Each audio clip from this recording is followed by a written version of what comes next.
بسم الله الرحمن الرحيم، والصلاة والسلام على سيدنا محمد وآله وصحبه أجمعين. اليوم جيناكم بوصفة جديدة ديال حلوة ديال الكوك بطريقة جديدة وبطريقة مغايرة سهلة وزوينة وراقية، ما كتشدش الوقت، وفي نفس الوقت شي حاجة كلاس. بلا ما نشدكم في قوة الهضرة نمشيو للمقادير. بسم الله الرحمن الرحيم. المقادير ديالنا هما: عندنا 200 غرام ديال اللوز، وعندنا 250 غرام ديال الكوك. يكون شي نوعيه جيده كتضغطوا عليه كدا كيدير لكم الزيت في يديكم. عرفوا راه مزيان، من الاحسن يكون نوعيه جيده، لان الا ما كانش نوعيه جيده راه غياكل لكم كميه كبيره ديال البيض، وفي نفس الوقت واخا كطيب كتولي كتفتت. كاس ديال العنبه ديال السكر، كاس العنبه ديال الزيت، خميره وحده، لافانيا وحده، 3 د البيضات، معلقه ديال المربى يكون ديال المشماش، ولا انا عندي هنا ديال الماندارين، وطبعا السكر كلاصي تكون كميه كبيره، ويكون سبيسيال، يكون شي حاجه نوعيه مزيانه باش ما يتحرقناش في الفران. هاد اللوز هذا غادي نطحنوه بودره. طبعا ما غاديش نحمروه، غادي غير ندفيوه فشي مقله، ولا ندخلوه الفران هو سخون نخرجوه باش يطحن لنا دغيا. نطحنوه ونرجعوا معكم ونبداو العجنه. بسم الله. بعد ما طحنا اللوز انتما كتشوفوا كتكون زلافه، وملي كنطحنوها كتولي كتر، يعني العبار ديالو مطحون، ماشي هو العبار ديالو حب.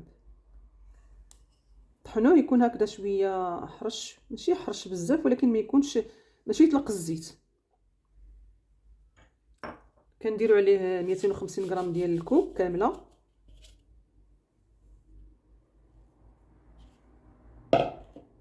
كنديروا المعلقه ديال المربى،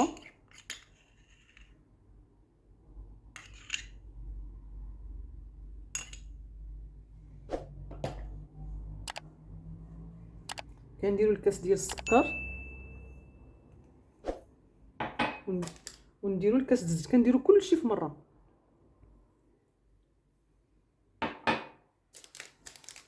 وكنديروا لافاني.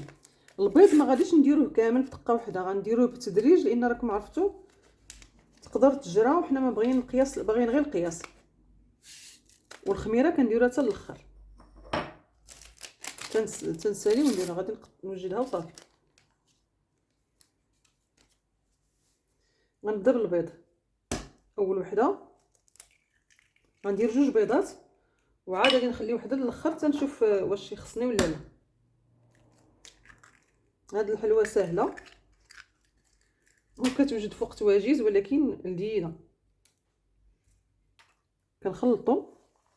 بسم الله.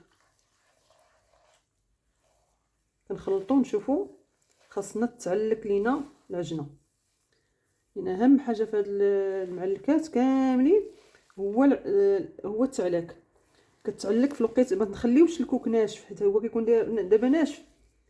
ملي كنبقاو نعجنوه كيرطاب، ما كيبقاش ناشف. ماشي حتى نخدموه هو ناشف، وملي كديرها في الفران كان ناشف راه كتفتت. مازال خصني نزيد بيضه.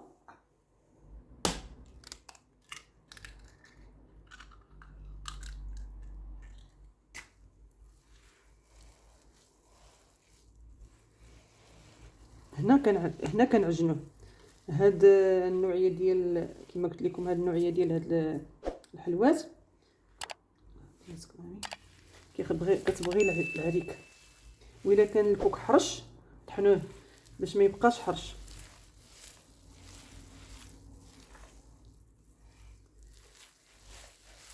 ممكن تستعملوا في بلاصه اللوز، ممكن تستعملوا الكركاع، حتى بالكركاع كتجي زوينه.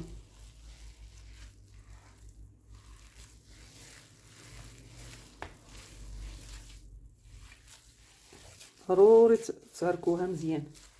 كاع المعلكات كيبغيو العريك، كيقول لك الواحد راه ناشفه، راه ما ناشفاش، راه ما تعركتش مزيان وبقى الكوك ناشف. بالاخص اللي فيهم الكوك تيشرب. اما حتى اللوز ولا كاوكاو راه كيطلقوا الزيت.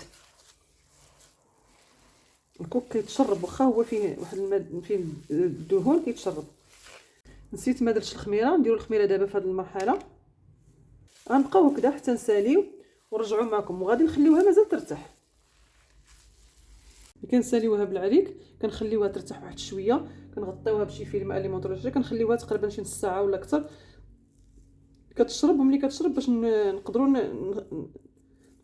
نخدموا بها، نخليوها تشرب ونرجعوا معكم. المعلكه ديال اي معلكه 20 غرام كتجي شويه حدو قدو، من الاحسن 22 غرام حتى 24 غرام. انا هي دايره في 24 غرام. كل ما كانت كبيره كل ما كتجي التفرقعه ديالها تتفرقع وكتجي زوينه وكيجي المنظر ديالها زوين.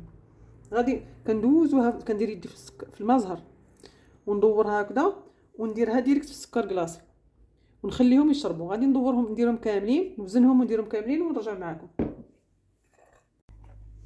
اهم حاجه في هاد الملوزات ولا هاد المعلكات ديال اللوز ولا ديال الكاوكاو ولا سو، كنخليوهم ما كنضغطوش عليهم بزاف، كنخليهم هكذا ملولبين مكورين، لان مازال غادي نضغطوا عليهم من بعد. كتخليوها هكذا دايره حتى نحطوها في الطاوه. ممكن نتوما تضغطوا عليها بيدكم. الا كنا غادي نزينوها بحال هكذا باللوزه، راه ملي كنضغطوا عليها باش تدخل فيها اللوزه راه كتدخل، راه هي كتصافي، راه ضغطنا عليها. كنا ما غاديش نزينوها حتى بحاجه بحال هكذا، كنخليو حتى تنسالي ونضغطوا عليهم بشي معلقه ولا بشي حاجه. اهم حاجه تخليهم مكورين هكذا، لان هاد التكوار هذا ملي كتضغطي عليهم من بعد كيعطيهم داك المنظر ديال، كيعطيهم واحد المنظر ديال تيتفرقعوا كيوليو مفقعين مزيان. غادي نكمل ونرجع معكم. هانتوما كنزينوها غير اما باللوزه كنخشيوها هكذا ونضغطوا عليها، اولا بالكركاعه بحال هكذا كنديروا عليهم كركاعات، اولا الا ما كناش غادي نديروا لهم حتى حاجه ممكن نضغطوا عليهم غير بالمعلقه، غير هكذا كنضغطوا عليهم معلقه هكذا اولا بكاس اولا بشي حاجه. المهم واحد باش كتعطينا ديك الفورمه. ضروري خصها تكون مكوره، ماشي ملي تكونوا تتكوروها تكون مكوره ماشي تكون مبسطه. نكملوا تزيين ونرجعوا لكم، نكملوهم ونرجعوا لكم. هانتوما من بعد ما كيخرجوا من الفران هانتوما كتشوفوهم كيكون اللون ديالهم بداو كيتحمر، الكركاع واللوز داكشي. بحال دابا هادو هما مزينين، وهادو اللي ما مزينينش تقدروا تخليوهم هكذا، وتقدروا تزينوهم بالنوغا ديال اللوز. بحال كتجيبوا النوغا ديروا لها شويه ديال الجليكوز هنا وتحطوها، اولا ملي كتكون مازال يلاه خرجت طريه مازال رطبه كتدخلوها فيها، ولا ديروا لها الجليكوز وتلصقوها. الوصفه ديالنا وصلنا للنهايه ديالها. نتوما كتشوفوا كي كتجي رطبه معلكه، كتجي رطبه، راه مازال هذه سخونه بزاف، ما تحاديوهاش ملي تكون سخونه تتبرد، كتجي رطبه ومعلكه غزاله. الوصفه ديالنا وصلنا للنهايه ديالها. نتمنى انها تكون نالت الاعجاب ديالكم. ما تنساوناش من الضغط على زر لايك والبارطاج واشتركوا في القناه اللي ما اشتركوش، والكومونتات ديالكم زوينين، والى وصفه جديده ان شاء الله الرحمن الرحيم.